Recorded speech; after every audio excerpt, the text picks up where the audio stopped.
तो अपन last lecture में बात कर रहे थे लंग्स की। हमें लंग्स का स्ट्रक्चरल रिप्रेजेंटेशन यानी डायग्रामेटिक रिप्रेजेंटेशन डिस्कस करना है। तो स्टार्ट करते हैं लंग्स के बारे में। लंग्स का डायग्रामेटिक रिप्रेजेंटेशन तो देखो,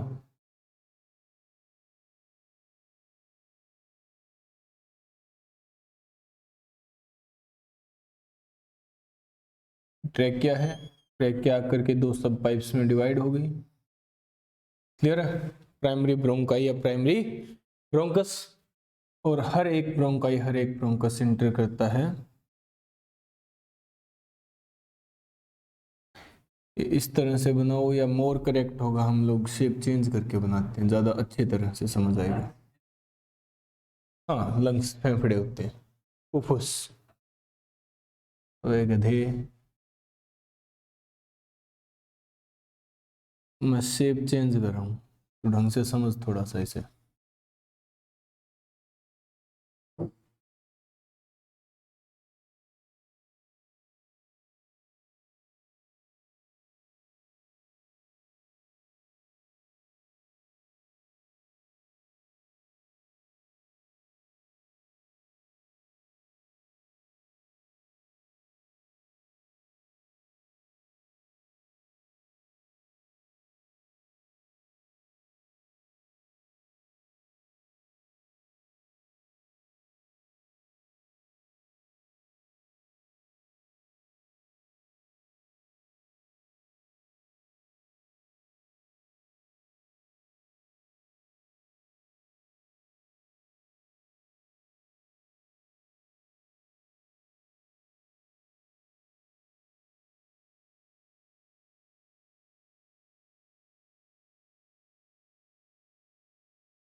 ये अपने लंग्स है। क्लियर है?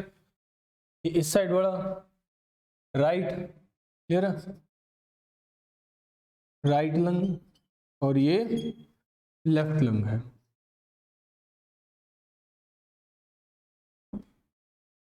Right lung and left lung.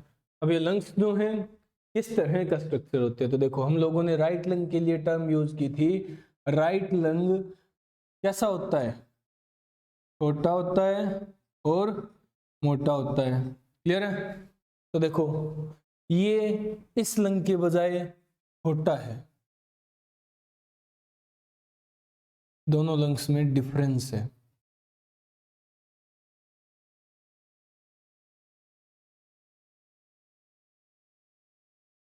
दोनों लंग्स में डिफरेंस है। तो ये डिफरेंस कितना है? तो देखो ये डिफरेंस है तकरीबन 2.5 सेंटीमीटर, यानी 2.5 सेंटीमीटर का डिफरेंस है। क्लियर है? तो 2.5 सेंटीमीटर छोटा कह दो या 2.5 सेंटीमीटर ऊपर की तरफ होता है अपना राइट लंग लेफ्ट लंग के बजाय। और लेफ्ट लंग कैसा है? लेफ्ट लंग लंबा, वह पतला है, लंबा और पतला है, लंग्स की बात हो रही है। ठीक है, छोटा मोटा लंबा और पतला। तो देखो इसके और इसके कंपैरिजन में अगर हम लोग देखें तो ये लेफ्ट लंग थोड़ा सा लेंथ वाइज लॉन्ग है, लंबा है और पतला है, जबकि ये थोड़ा मोटा है और छोटा है। ठीक है, ये डिफरेंस है। ये है ट्रैकिया,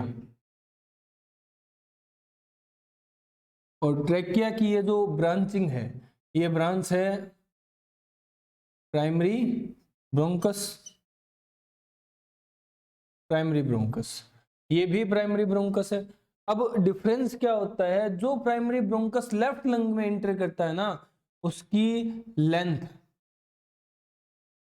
लेंथ कंपैरेटिवली ज्यादा होती है राइट लंग वाले से। क्लियर है? लेफ्ट लंग के यानी लेफ्ट साइड का जो प्राइमरी ब्रोंकस है उसकी लेंथ ज्यादा होगी as compared to right side का प्राइमरी ब्रोंकस। क्लियर है? और ये ट्रैकिया है तो इस पे ट्रैकियल रिंग्स प्रेजेंट होना लाजमी है, तो ये ट्रैकियल रिंग्स प्रेजेंट होती है, ये ट्रैकियल रिंग्स है। क्लियर है? चलो अब ये इंटर कर गई तो हम लंग्स की बात करें।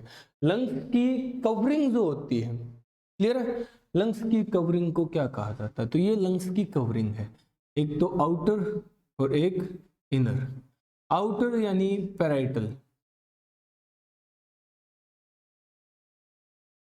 पैराइटल,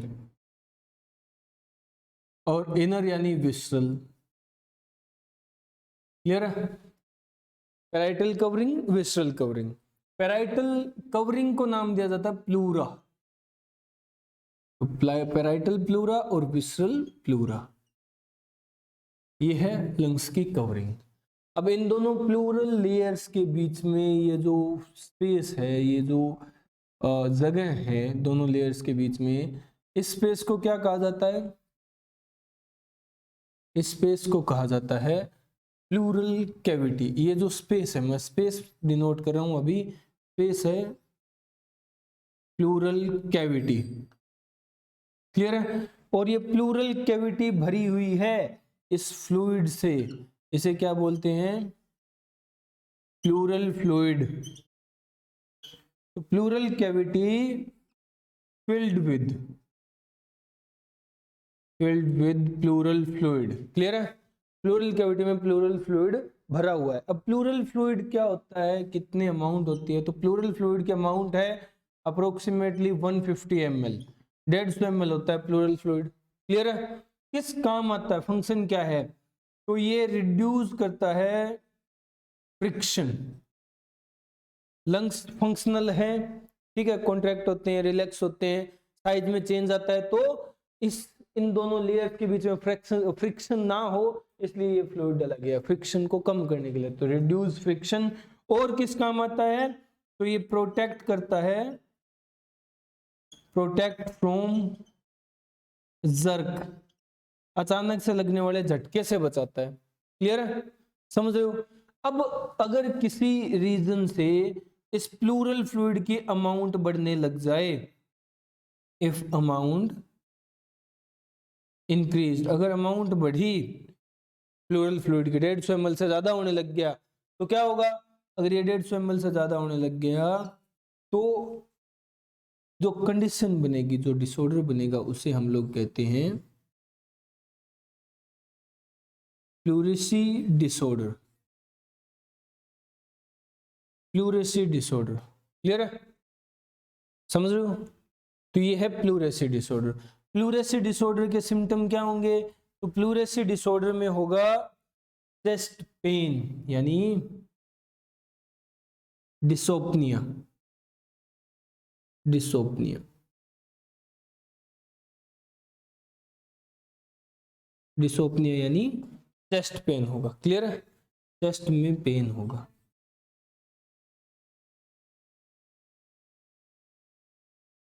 समझ रहे हो? डिसोपनिया, चेस्ट पेन प्लूरेसी डिसऑर्डर का सिम्टम है। क्यों हुआ प्लूरेसी डिसऑर्डर? अगर प्लूरल फ्लूइड की अमाउंट बढ़ी तो, वैसे प्लूरल फ्लूइड होता है कितना? 150 ml। रिड्यूस फ्रिक्शन और protect from jerk, sudden jerk, external jerk, बाहरी झटके से बचाता है। क्लियर है? तो ये है प्लूरल फ्लूइड। अब अपन बात करें लेफ्ट और राइट लंग में डिफरेंसेस की, तो देखो लेफ्ट और राइट लंग में कुछ डिफरेंसेस होते हैं। जैसे अपना जो लेफ्ट लंग है वो डिवाइड होता है दो सब पार्ट्स में, 2 सब पार्ट्स इनटू 2 पार्ट्स। क्लियर है? और डिवाइड करने वाला ये इस तरह का स्ट्रक्चर है। क्लियर है? 2 सब पार्ट्स में, 2 लोब्स में डिवाइड हो गया। अपर लोब जिसे कहते हैं superior lobe, superior lobe, clear है, और lower inferior lobe, inferior lobe. Clear है? और इस और लंग्स को, पूरे लेफ्ट साइड के लंग्स को इन लोब्स में डिवाइड करने वाला ये जो स्ट्रक्चर है, इसे क्या कहते हैं? तो ये ओब्लिकली प्रेजेंट है, oblique, oblique fissure, oblique fissure. Clear है? तो ये ओब्लिकली प्रेजेंट फिशर है जो कि लेफ्ट लंग को डिवाइड कर रहा है 2 पोर्शंस में, 2 लोब्स में, upper superior lobe, lower inferior lobe. Clear है? इसी तरह अगर हम बात करें राइट लंग की, तो राइट लंग अपना डिवाइडेड होता है ऑब्लिक फिशर से 2 लोब्स में, और फिर एक हॉरिजॉन्टल फिशर और होता है जो कि पूरे लंग को 3 लोब्स में डिवाइड कर देता है। 3 लोब कौन कौन से? ऊपर है superior lobe, superior lobe, clear है, लोअर इंफीरियर लोब,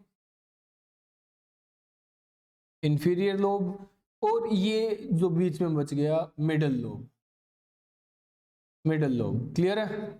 अब ये लोब बने कैसे, इन फिशर्स की वजह से। तो ये फिशर कौन कौन से हैं, तो देखो ऊपर वाला तो same as it is oblique fissure है,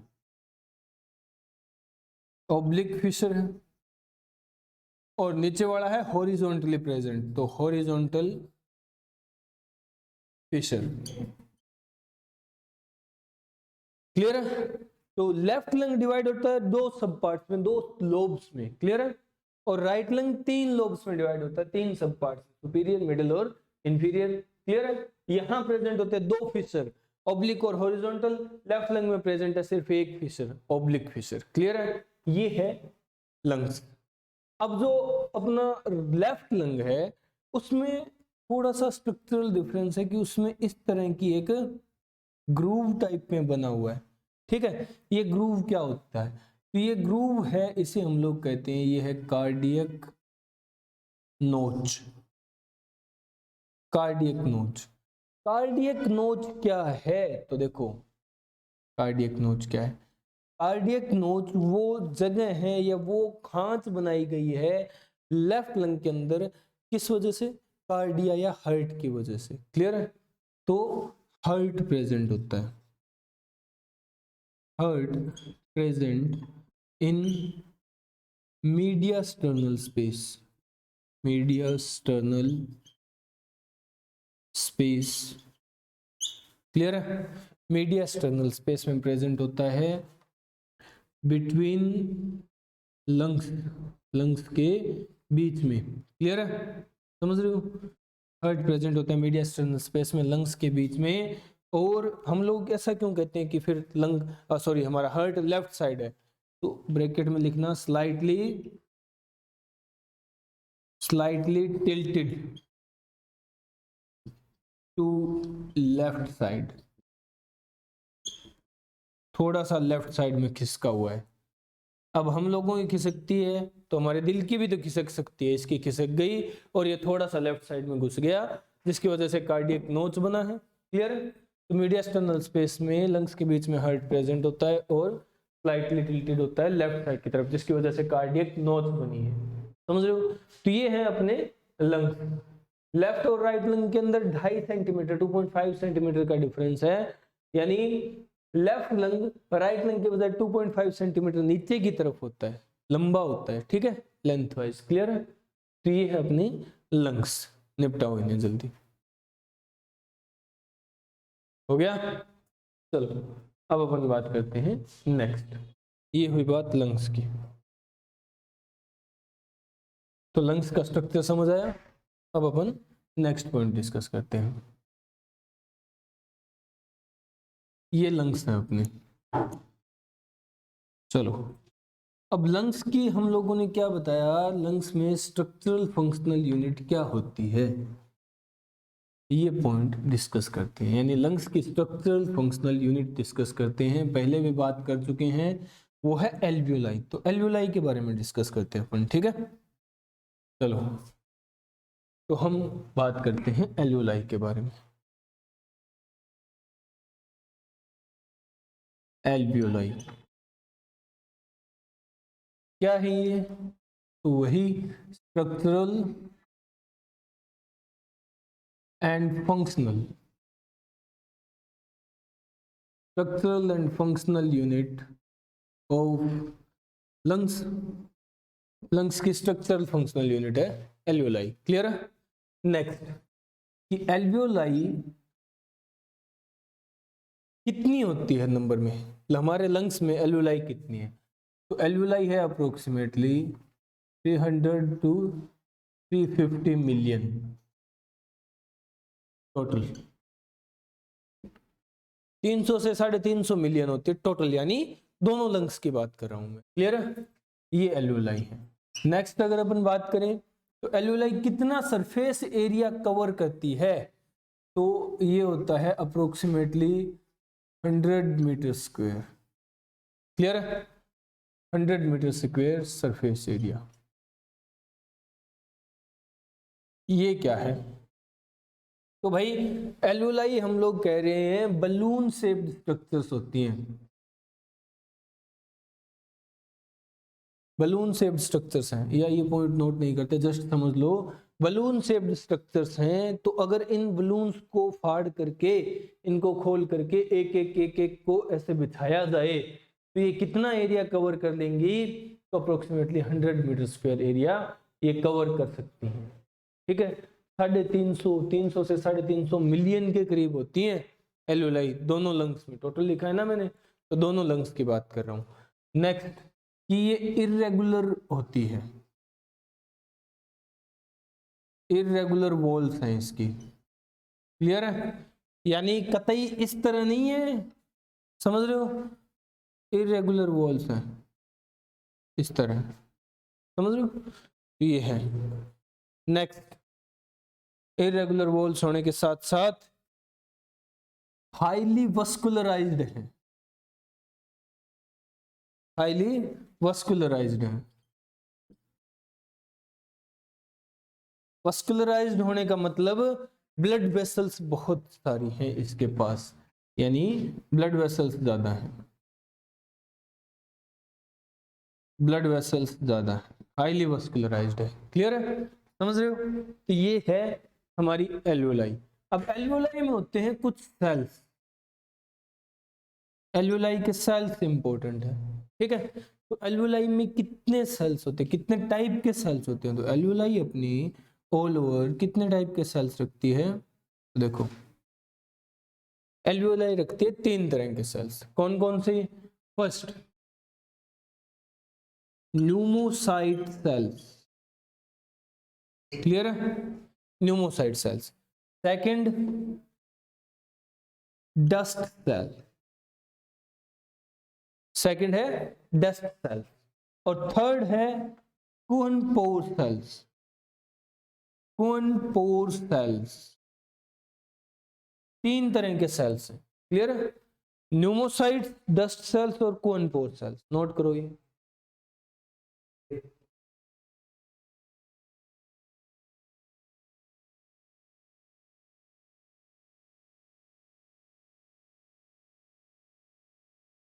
हो गया? ये 3 तरह के सेल्स होते हैं, न्यूमोसाइट्स, डस्ट सेल्स और कोहन पोर सेल्स। अब ये तीनों सेल्स डिस्कस करते हैं अपन, ठीक है, अलग अलग, कि तीनों सेल्स के फंक्शन क्या होते हैं। ये नोट किया तो अपन आगे चलते हैं।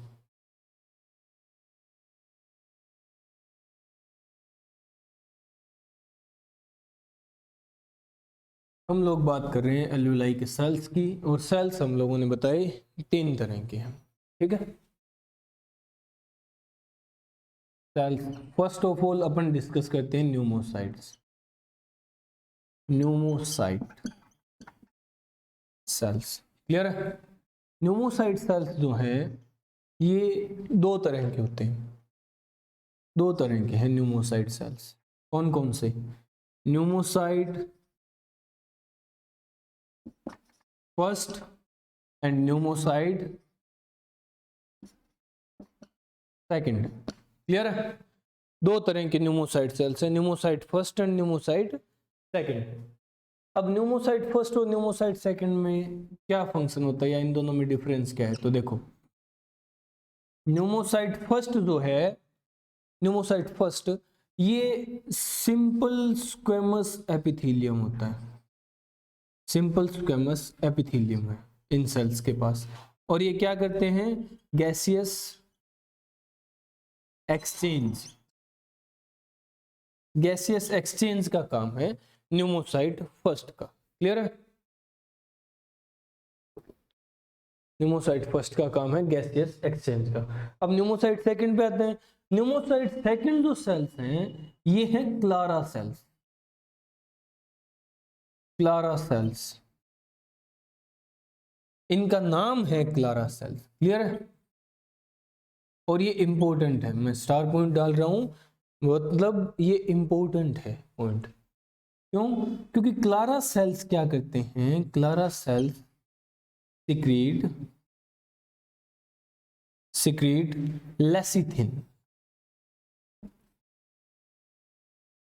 लेसिथिन सिक्रीट करते हैं। क्लियर है? अब लेसिथिन क्या है? लेसिथिन है surfactant,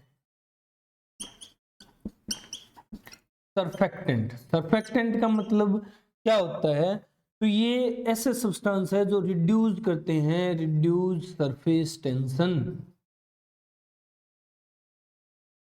reduce surface tension on surface of alveoli. और सरफेस टेंशन रिड्यूस क्यों करते हैं, ताकि एल्वियोलाई कोलैप्स ना हो जाए, prevent collapsing, collapsing, collapsing of alveoli. Alveoli collapse ना हो जाए, पिचक ना जाए, इस चीज से बचाते हैं ये। क्लियर है, सरफेक्टेंट है। अब अगर लेसिथिन नहीं बना, लेसिथिन नहीं बना, इफ ये एब्सेंट है, यानी क्लारा सेल्स ने फंक्शन नहीं किया, लेसिथिन नहीं बना, तो इसकी वजह से जो डिसऑर्डर होगा वो है आरडीएस, या फिर इसे कहते हैं एसडीडी। क्लियर है, आरडीएस या एसडीडी क्या है, तो आरडीएस है respiratory distress syndrome, respiratory distress syndrome, या फिर एसडीडी यानी surfactant, surfactant deficiency disorder. Surfactant deficiency disorder या रेस्पिरेटरी डिस्ट्रेस सिंड्रोम, ये क्यों होता है, ये होता है लेसिथिन की कमी से। अगर लेसिथिन नहीं हुआ, सॉरी, अगर लेसिथिन नहीं हुआ या लेसिथिन नहीं बनाया क्लारा सेल्स ने, तो जो डिसऑर्डर होगा वो है आरडीएस। क्लियर है, तो ये है लेसिथिन सर्फेक्टेंट। सर्फेक्टेंट क्या होता है, जो सरफेस टेंशन रिड्यूस करे। क्यों रिड्यूस करे, ताकि एल्वियोलाई कोलैप्स ना हो जाए, एल्वियोलाई को कोलैप्स होने से बचाए। ये न्यूमोसाइट सेकंड क्लारा सेल्स का काम, समझ रहे हो, तो ये है। अब अपन बात करते हैं सेकंड टाइप के सेल। सेकंड टाइप के जो सेल्स हैं वो हैं dust cells. Dust cells, dust cells का काम क्या होता है, तो जैसे लीवर के अंदर कुफर सेल्स हैं, क्लियर है, इसी तरह यहां फैगोसाइटिक होते हैं डस्ट सेल, फैगोसाइटिक, यानी इनका काम है फैगोसाइटोसिस। क्लियर है, चलो ये सेकंड टाइप। अब थर्ड टाइप, थर्ड टाइप है कुहन पोर सेल, कुहन पोर सेल। क्लियर है, कुहन पोर सेल्स का फंक्शन क्या है, तो कुहन पोर सेल्स भी न्यूमोसाइट फर्स्ट की तरह गैसियस एक्सचेंज में हेल्प करते हैं, गैसियस एक्सचेंज। क्लियर है, तो ये है एल्वियोलाई के cell, pneumocyte cells, dust cells और Kohn pore cells. Pneumocyte first, pneumocyte second. First simple squamous epithelium होता है, गैसियस एक्सचेंज में हेल्पफुल है। न्यूमोसाइट सेकंड क्लारा सेल्स, ये इंपॉर्टेंट है क्योंकि ये लेसिथिन सीक्रेट करते हैं, जो कि एक सर्फेक्टेंट है, और इसकी एब्सेंस में डिसऑर्डर होगा आरडीएस या SDD, respiratory distress syndrome, surfactant deficiency disorder. Clear है, एक के ही नाम है ये। और फिर है डस्ट सेल जो कि फैगोसाइटिक है। नेक्स्ट कुहन पोर सेल जो कि गैसियस एक्सचेंज में हेल्प करते हैं। ये है सेल्स ऑफ एल्वियोलाई। निपटाओ इन्हें। हो गया, चलो अब अपन बात करते हैं नेक्स्ट, एल्वियोलाई के सेल्स भी हुए।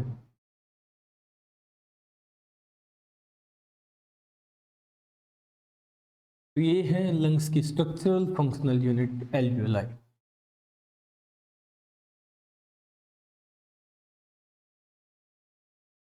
अब अपन बात करते हैं नेक्स्ट एल्वियोलाई के बाद। ये एल्वियोलाई वो साइट है, एल्वियोलाई में एक लास्ट पॉइंट लिखना, मेन साइट है ये, main site of gaseous exchange, gaseous exchange, gaseous exchange की मेन साइट है। यहां एल्वियोलाई में होती है गैसियस एक्सचेंज। यानी गैसेस एक्सचेंज की जाती है, ऑक्सीजन ली जाती है, कार्बन डाइऑक्साइड दी जाती है, ये एल्वेओलाई में होती है। ठीक है, तो अब देखो नेक्स्ट पॉइंट, एक सेकंड।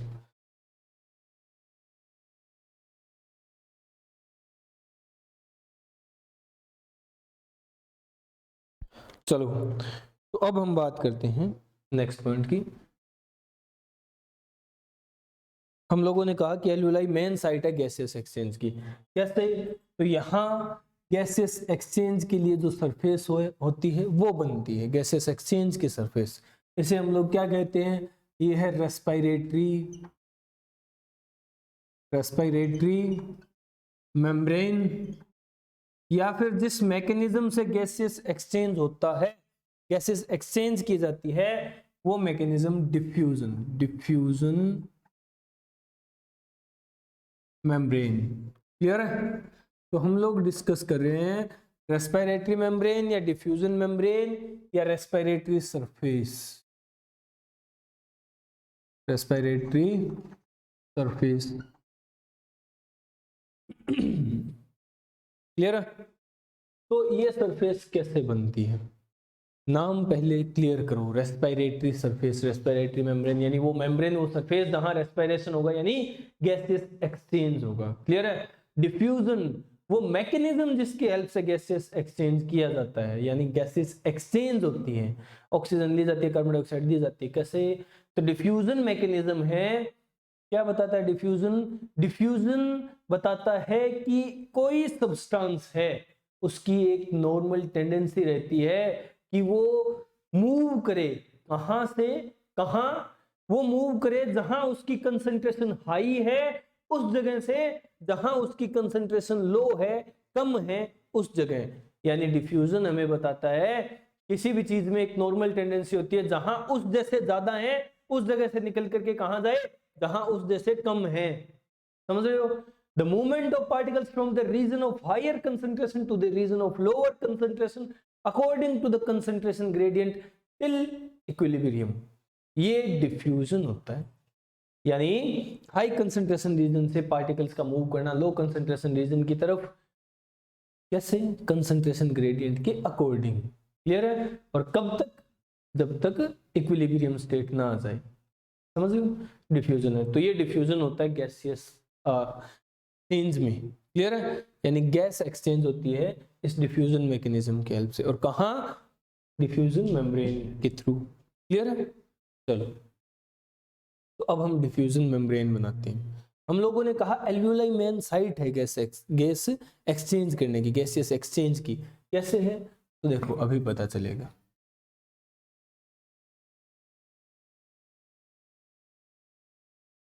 ये एक एल्वियोलाई है। क्लियर है? ये एक एल्वियोलाई है, यानी स्ट्रक्चरल फंक्शनल यूनिट है लंग्स की। क्लियर है? लास्ट में एयर यहां पहुंची थी, ऑक्सीजन रिच एयर जो हम लोगों ने इनहेल की है, यहां पहुंची। तो ये एल्वियोलाई है। ये क्या है? ये एल्वियोलाई का एपिथेलियम है। क्लियर है? एपिथेलियम,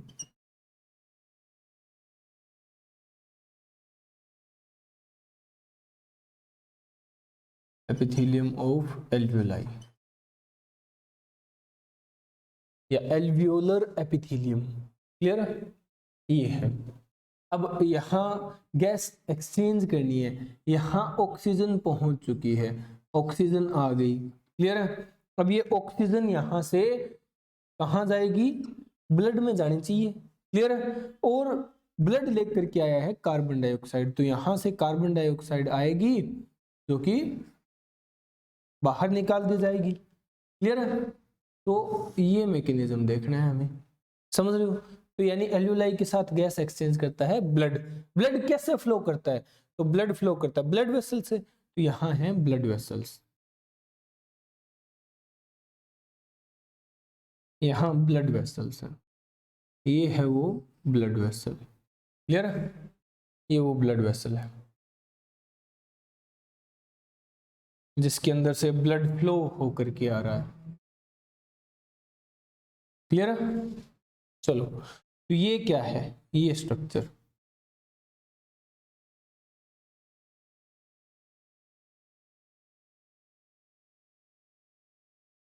ये स्ट्रक्चर क्या है जो मैं अभी बना रहा हूं,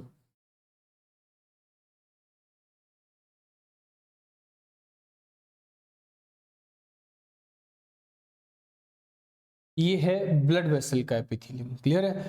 जैसे ये एल्वियोलाई का एपिथेलियम था, alveolar epithelium, epithelium of alveoli, उसी तरह ये ब्लड वेसल का एपिथेलियम है। क्लियर है?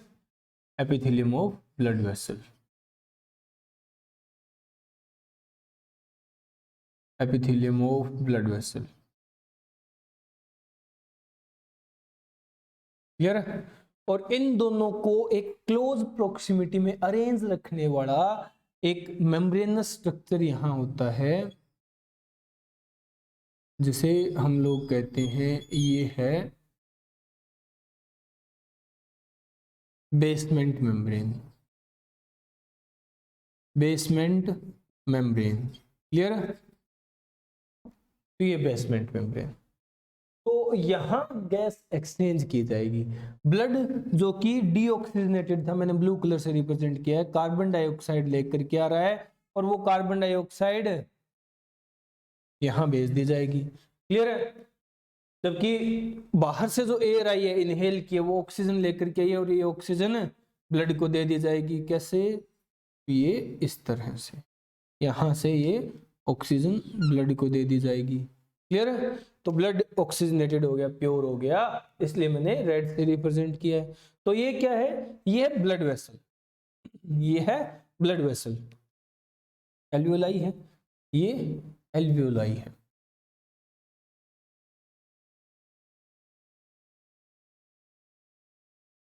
ये एल्वियोलाई है और ये ब्लड वेसल है। ब्लड वेसल, क्या टर्मिनोलॉजी यूज करेंगे इस ब्लड वेसल के लिए? जब ये आई यहाँ एल्वियोलाई के पास ब्लड लेकर के, इसके अंदर डीऑक्सीनेटेड ब्लड था, डीऑक्सीनेटेड ब्लड किसके अंदर होता है? कौन लेकर के आती है? हार्ट से ये डीऑक्सीनेटेड ब्लड। तो ये है ब्रांच, ब्रांच ऑफ इसकी गधे। लंग्स की बात हो रही है, लंग्स के लिए वर्ड यूज होता है पल्मोन, तो पल्मोनरी, पल्मोनरी। पल्मोनरी क्या होगी, वेन या आर्टरी?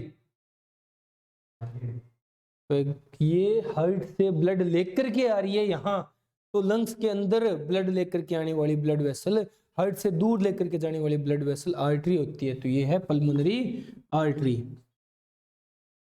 क्लियर है? तो ये पल्मोनरी आर्टरी की ब्रांच है। और अब ये जो ब्लड प्योरीफाई हो गया है, ये ब्लड आगे जाएगा इस ब्लड वेसल के थ्रू।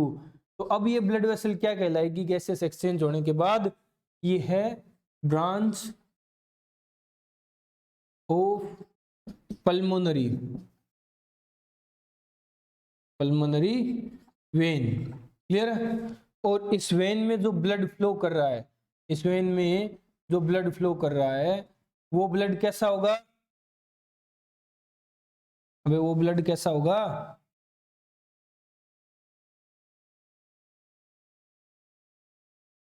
वो ब्लड कैसा होगा?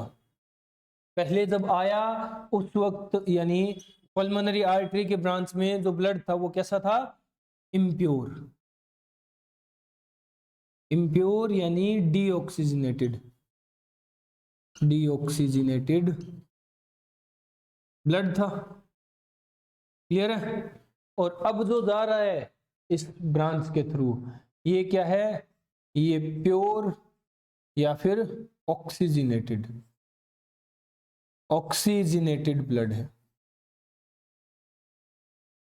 क्लियर है? समझ रहे हो? तो ये है। अब देखो यहां हुआ है गैसेस एक्सचेंज, किस किस सरफेस के बीच में? एल्वियोलर एपिथेलियम, बेसमेंट मेम्ब्रेन और ब्लड वेसल के एपिथेलियम के बीच में। तो ये तीनों लेयर्स मिलकर के बनाती है वो मेम्ब्रेन जहां गैसेस एक्सचेंज, जहां डिफ्यूजन हुआ है। तो ये डिफ्यूजन मेम्ब्रेन, रेस्पिरेटरी मेम्ब्रेन या रेस्पिरेटरी सरफेस है। ठीक है? अब रेस्पिरेटरी सरफेस में क्या क्या आएगा? तो देखो रेस्पिरेटरी या फिर डिफ्यूजन मेम्ब्रेन, डिफ्यूजन मेम्ब्रेन ये कैसे बनी है? तो ये बनी है alveolar epithelium, alveolar epithelium. Clear है? Plus basement membrane, basement membrane plus epithelium of blood vessel, epithelium of blood vessel, इन तीनों के मिलने से बनी है। क्लियर है? तो डिफ्यूजन मेम्ब्रेन या रेस्पिरेटरी मेम्ब्रेन या डिफ्यूजन सरफेस, रेस्पिरेटरी सरफेस कैसे बनी? इन तीनों मेम्ब्रेन्स के एक साथ आने से, इन तीनों को इकट्ठा करके हम लोग डिफ्यूजन मेम्ब्रेन बताते हैं। और इस डिफ्यूजन मेम्ब्रेन में स्पेशल पॉइंट है कि इसकी थिकनेस जो है, थिकनेस कितनी होनी चाहिए, यानी मोटाई कितनी होनी चाहिए? Should be less than 1 nanometre. Clear है? 1 नैनोमीटर से कम होनी चाहिए थिकनेस, जितनी भी हो। समझ रहे हो? तो ये है diffusion membrane, diffusion surface, alveolar surface, जहां गैसियस एक्सचेंज होता है। क्लियर है? समझ गए? तो ये है डिफ्यूजन मेम्ब्रेन। क्लियर है? निपटाओ इसे जल्दी, निपटाओ। हो गया? चलो, तो ये है डिफ्यूजन मेम्ब्रेन।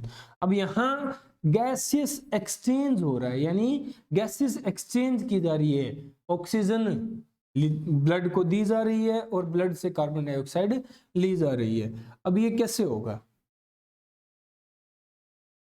ये कैसे होगा, यानी यहां डिफ्यूजन कैसे होगा गैसेस का? चलो, हम लोगों ने कहा डिफ्यूजन सरफेस है, डिफ्यूजन मेम्ब्रेन है, तो एक्सचेंज कैसे होता है? यहां एक्सचेंज या फिर डिफ्यूजन ऑफ गैसेस कैसे होगा? तो उसके फैक्टर्स डिस्कस कर लेते हैं अपन। ठीक है? Factors affecting. क्लियर? यानी इस सरफेस पे ये होगा, डिफ्यूजन मेम्ब्रेन पे डिफ्यूजन ऑफ गैसेस होगा। अब ये डिफ्यूजन ऑफ गैसेस कौन कौन से फैक्टर से अफेक्ट हो सकता है, ये डिस्कस कर लेते हैं। तो फैक्टर्स अफेक्टिंग में पहला फैक्टर है thickness of membrane, thickness of membrane. अब ये मेम्ब्रेन की थिकनेस कितनी होनी चाहिए? अभी अभी बात की है ना अपन ने, less than 1 nanometre, should be less than 1 nanometre, पहला फैक्टर है। क्लियर है? दूसरा सेकंड फैक्टर है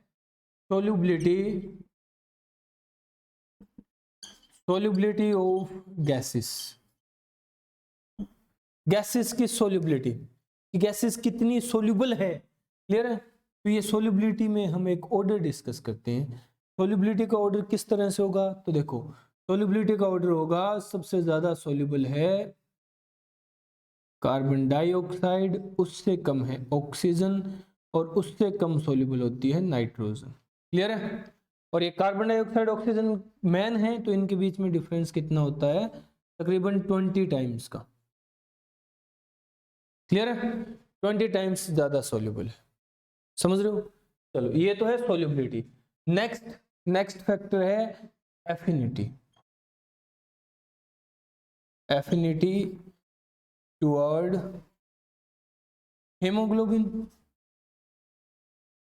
हीमोग्लोबिन से जुड़ने की एफिनिटी। क्लियर है?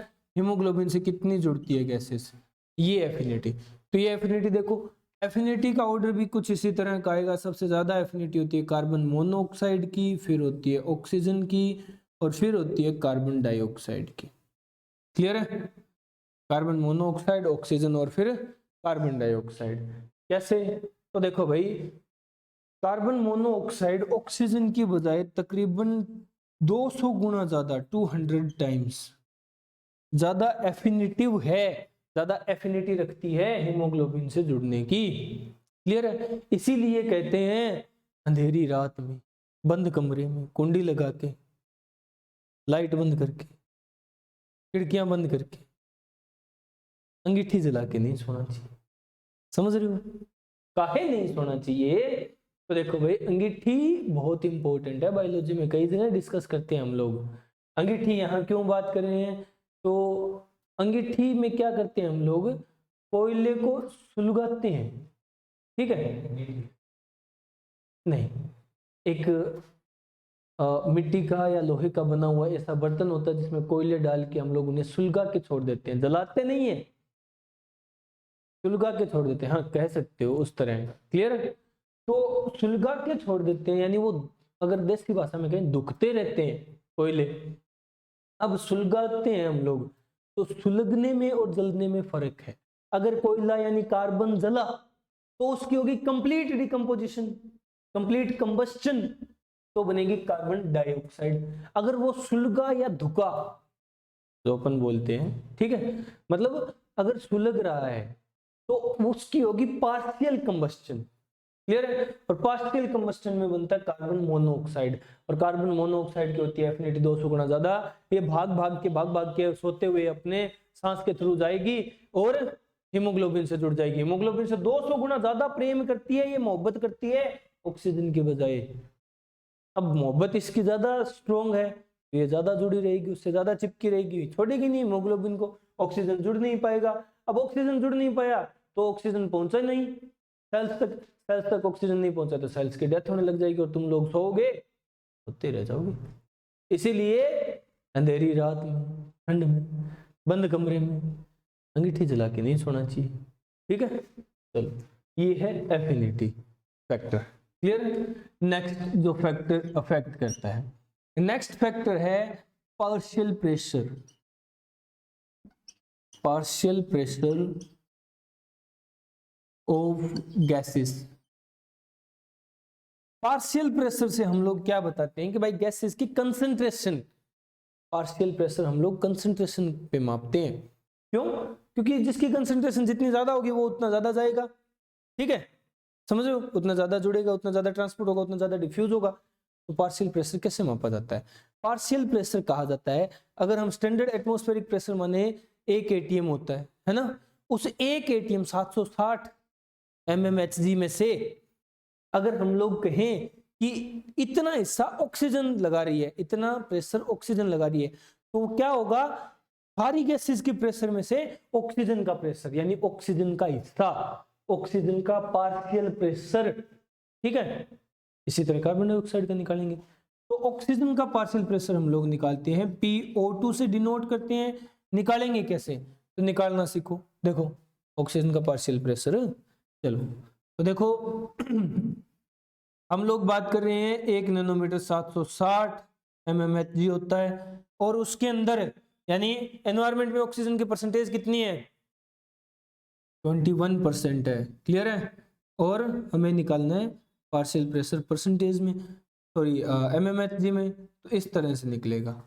अब इसको सॉल्व करोगे तो ये आएगा तकरीबन 159 mm ऑफ Hg। क्लियर है? ये ऑक्सीजन का पार्शियल प्रेशर है, PO2 है, समझ गए? चलो अब इसी तरह PCO2 निकालोगे, PCO2 निकालोगे तो निकालो PCO2 760 इंटू कार्बन की परसेंटेज कितनी होती है? एनवायरमेंट में कार्बन की परसेंटेज कितनी है? 0.03%। बाय 100 करोगे तो ये आएगा रिजल्टेंट तकरीबन 2.28 mmHg। तो ये partial pressure of carbon dioxide है 2.28। क्लियर है? ये कार्बन डाइऑक्साइड का पार्शियल प्रेशर PCO2 और ये PO2 है। तो PO2 ज्यादा ऑक्सीजन का है तो ऑक्सीजन ज्यादा जल्दी जाएगी, ज्यादा ट्रांसफर होगी, ज्यादा डिफ्यूज होगी। तो ये है factors affecting diffusion, factors affecting exchange of gases, membrane की थिकनेस, सोल्युबिलिटी गैसेज की, हीमोग्लोबिन से एफिनिटी और पार्शियल प्रेशर। क्लियर है? निपटाओ इसे जल्दी, हो गया? चलो तो आज इतना ही, बाकी अपन डिस्कस करेंगे कल, ठीक है।